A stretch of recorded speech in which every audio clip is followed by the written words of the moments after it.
sababa lataa qana'ii as dhufee walaloo gaggeesseef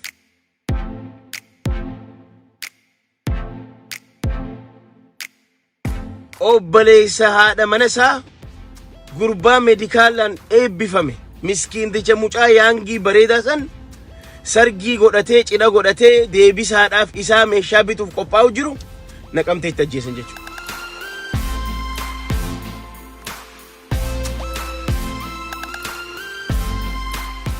Kun hamilee gurbaa kanaa tuquuf waan biraatii miti. Ta duraan dura kaadiroonni gurra banaana dhaggeeffadha. Kaadiroonni biltsiginnaa warreen amma futtuk jechaa jirtan kaadiree ta'uuf erga aduun biltsiginnaa dhiite yookaan warreen dhoysaadhaan biltsiginnaadhaaf sagalee taate yookaan biltsiginnaa ta'uu feetan yookaan warreen already biltsiginnaadhaaf kaadiree dhaggeeffadha. Aduun teessan dhiitee jirti jira keenya. Aduun teessan dhiitee jirti. Tanaaf jala muraafitti hima. Sirni kun sirna nafxanyaati. Sirni kun sirna ilmaan Oromoo haa afaan dubbatan malee sirni isaan gadhaabuu deeman sirna Teedii Afrooti. Argitan hojiidhaan rakkattuun beeloftuun akka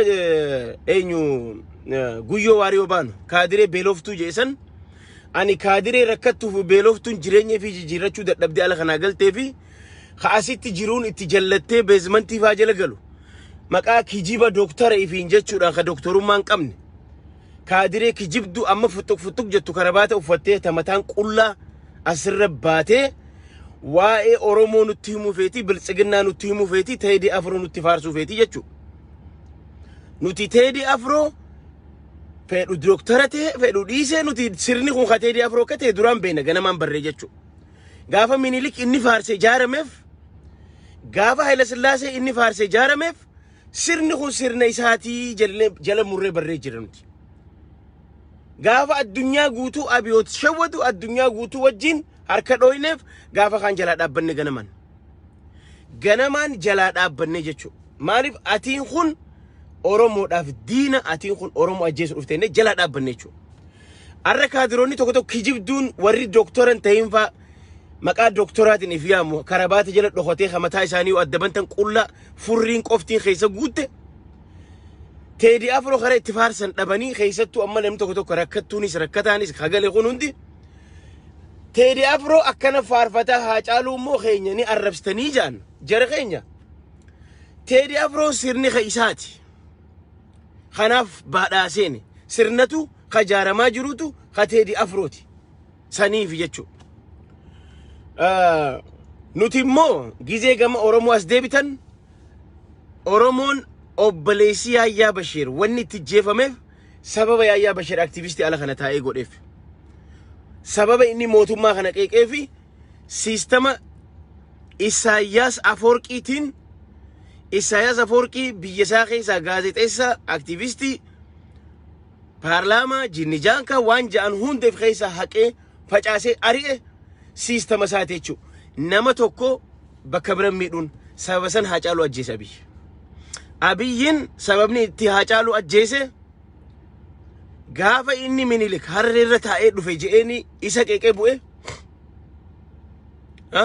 Ani Oromoodhaaf qaalii gaafa je'ee bu'e nulleen gaafa kaan duraan itti gaddine itti rifanne yaa Haacaaluu maal taate Oromoon amata lama dhumaa jirti ka'i sagalee nu ta'i jenne dhugaadha qeeqnee jira.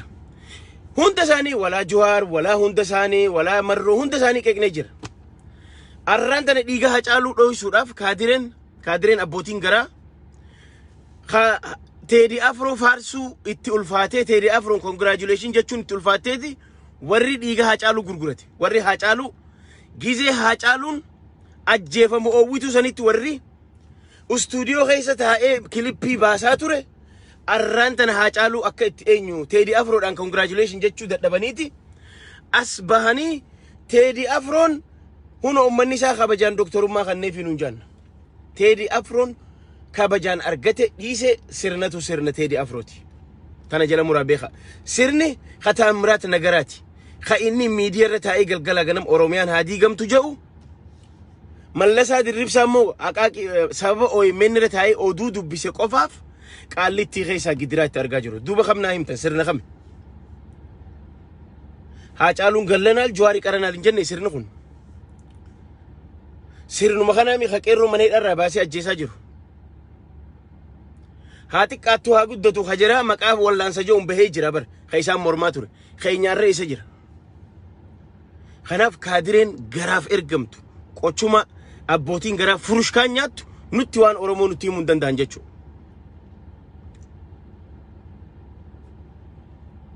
Sini galee kanaafuu arraan tana sababa lataa qana'ii as dhufee walaloo gaggeesseef obboleessa haadha mana isaa gurbaa meedikaalaan eebbifame miskiinticha mucaa yaangii bareedaa san sargii godhatee cidha godhatee deebisaadhaaf isaa meeshaa bituuf qophaa'u jiru naqamtee itti ajjeesan jechuudha. Kun hamilee gurbaa kanaa tuquuf waan biraatii miti.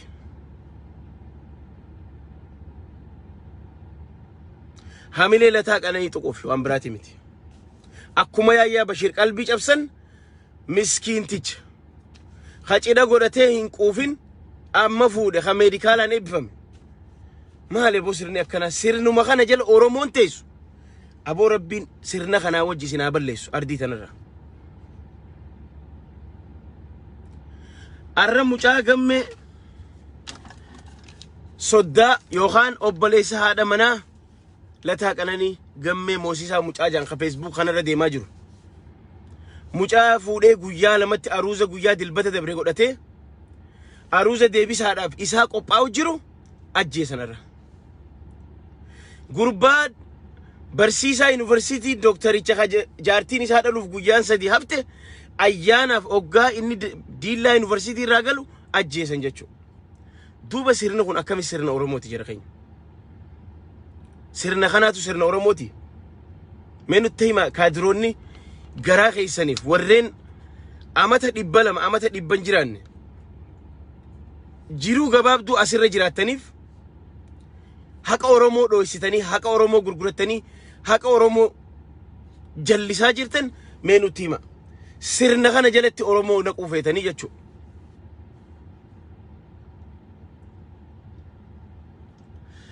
Kanaafuu Oromoon keessattuu kaadiree fi dabballoonni biyya alaa kana jirtan warreen as dalage tun duraanuu dalagaa teessan ni beena. Gaafa namni tokko waan gaarii dalage isin khaatan fudhattanii nama san afaanii fudhattanii khaatan isin. Qushaashaan tokko asirra taa'ee sababa Osfaanaan successful tahee bareedee miidhageef asirra taa'ee Oromummaa namarraa mulquu fedha. Mataan qullaa tokko amma doktara fi injee fi amu kijibaan doktoreetii hin qabne buufaan tokko maaliif Osfaanaan successful ta'anii beeknaa barnuti. Gaafa Osfaanaan akkasii bareedee tolu akka kaadireen hirriiba dhabdu ni beekna. Akka kaadireen hirriiba isii dharku ni beekna. Akka isaan hirriiba dhabanii u'uu jaanii albaatii isaan teessu ni beeknaa barnuti.